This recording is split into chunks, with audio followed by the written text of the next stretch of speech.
Imagine this. It's 3 a.m. in a Philippine jungle so thick the moonlight can't even reach the ground.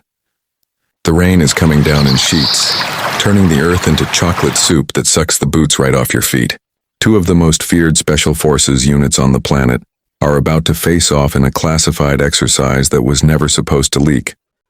On one side, the Australian SASR, the silent professionals who've been hunting HVTs in Afghanistan for 20 straight years, legends who brag they can disappear in the desert and reappear behind you with a knife.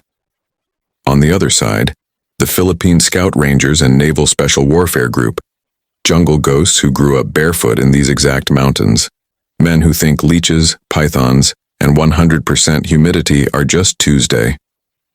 The Aussies flew in cocky. They'd heard the stories about Pinoy jungle boys, laughed over beers in Perth and told their commander, "Mate, we'll smoke these blokes like this before breakfast." They even nicknamed the exercise Operation Mud Puppy. 7 days later, when the ceasefire was called, the scoreboard read 7-0. The SASR had 0 kills. The Filipinos had bagged every single one of them, some of them twice without losing a single man. And the best part? The Aussies never even saw most of the guys who killed them. One Australian operator was found zip-tied to a narra tree with a smiley face carved into his plate carrier and a note in perfect English. "Thanks for the visit, sir.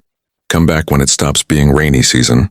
This is the true story of how the most elite regiment in the Southern Hemisphere got absolutely embarrassed in mud hell, and why, to this day, certain bars in Perth still ban anyone from mentioning the word Carabao in front of SAS veterans.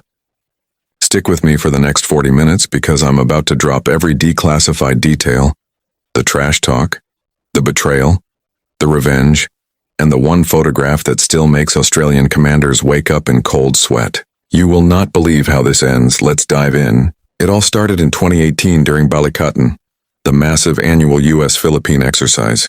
The Americans wanted to test a new concept. Could a small allied force defend an entire island chain against a near-peer invasion? To make it spicy, they invited the Australian SASR to play the aggressor, Red Force, tasked with infiltrating Luzon, taking out HVTs, and exfiltrating before anyone noticed. The Filipinos were Blue Force defenders. The Aussies accepted immediately. They'd just come off a brutal tour in the Middle East and figured a week playing war tourist in the tropics sounded like a paid vacation. One SASR captain we'll call Trooper Whiskey, because he still gets triggered by his real call sign, told his mates on the flight over, "Look, these Filipino lads are tough, but they're light infantry at best. We wrote the book on this covert shit. We'll be sipping San Miguel on the beach by day 4.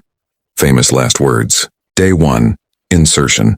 The Australians inserted by blacked-out submarine 40 clicks off the coast of Aurora Province, surfaced at 2 a.m., and paddled in on Klepper canoes like they were auditioning for a commando comic. NVGs, suppressed HK-416s, the works. They buried the boats tabbed inland, and by dawn were already patting themselves on the back for being 15 clicks inside enemy territory undetected.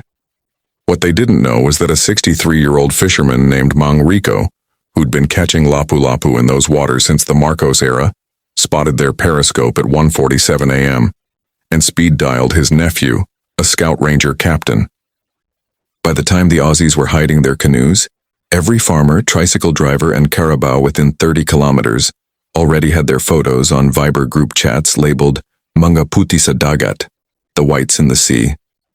Welcome to the Philippines, gentlemen. The jungle has WhatsApp. Day 2. First Blood. The Aussies set up a patrol base in a bamboo thicket and started doing classic SAS stuff, long-range recce's, laying observation posts, trying to locate the Filipino command node. They were moving like ghosts. If ghosts wear 45 kilos of kit and sound like water buffalo in heat every time they step on a dry leaf, at 1400 hours, one 4-man team crept to within 300 meters of what they thought was an undefended supply depot. Perfect. They called it in, prepped to laser the target for a simulated airstrike, feeling like absolute legends. That's when a naked 10-year-old kid riding a Carabao strolled out of the bush eating a banana, looked straight at them, waved, and yelled in perfect English, "Hi po, Aussie po kayo?" Before the team leader could even hiss freeze, the kid whipped out a selfie stick, snapped a pic with all 4 operators in full view, and sprinted off screaming, "Salamat po." 30 seconds later, every phone in the province pinged with the photo. The supply depot was a wedding venue.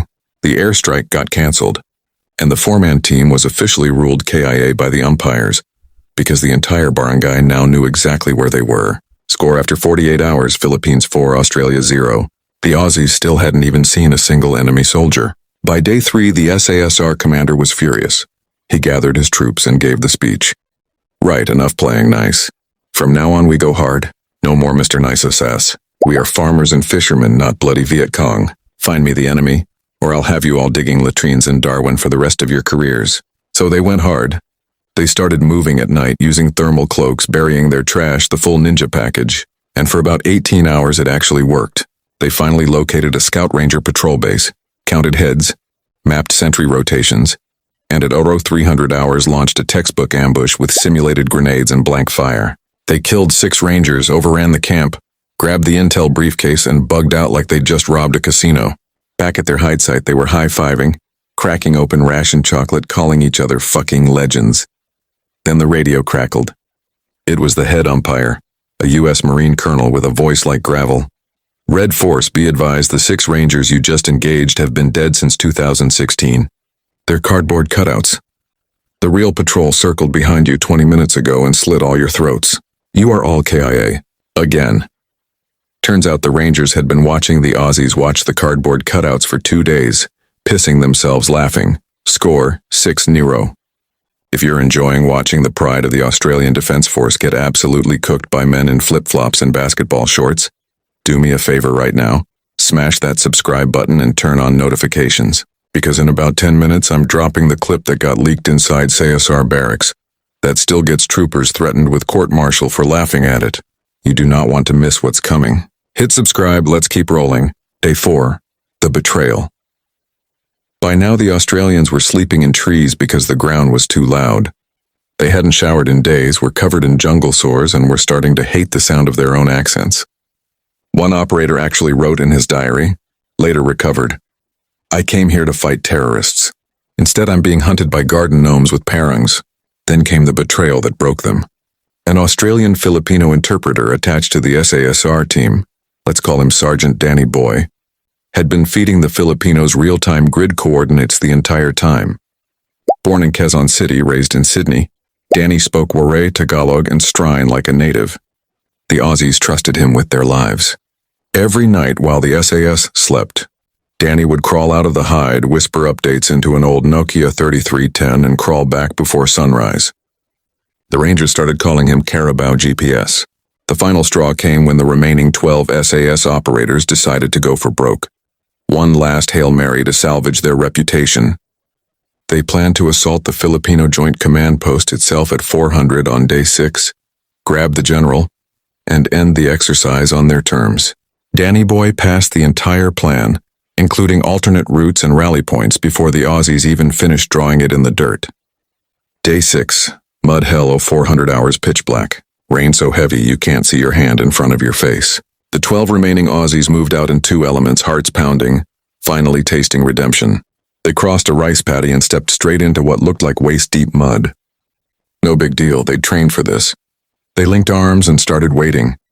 10 meters in, the mud got thicker. 20 meters, they were chest deep. 30 meters, the guy on point suddenly screamed and disappeared under the surface. It wasn't a rice paddy. It was a water buffalo wallow that the Rangers had spent 2 days deepening with stolen excavators and filling with pig shit for extra authenticity. One by one the Aussies sank, packs dragging them down, rifles clogging with carabao dung. They were thrashing, cursing, trying to swim in full kit while invisible Rangers on the banks opened up with thunder flashes and blank ammunition from 3 sides. The umpires called it within 90 seconds. Total party kill. But the Rangers weren't done. They waded in, zip-tied the floundering Australians, marched them single file through 3 villages where the entire population came out to clap and take selfies, then delivered them to the Filipino general, who offered them warm Tanduay rum and a towel with, "I got lost in the Philippines" printed on it. Final score, 7-0, not a single Filipino casualty. The SASR flew home the next day in silence. One operator was heard muttering, "I'd rather do another tour in Helmand than 1 more week with those psychotic garden gnomes." Epilogue. The photo. 6 months later, during a joint briefing in Canberra, The Philippine Scout Ranger commander walked in carrying a framed 24-36 photograph.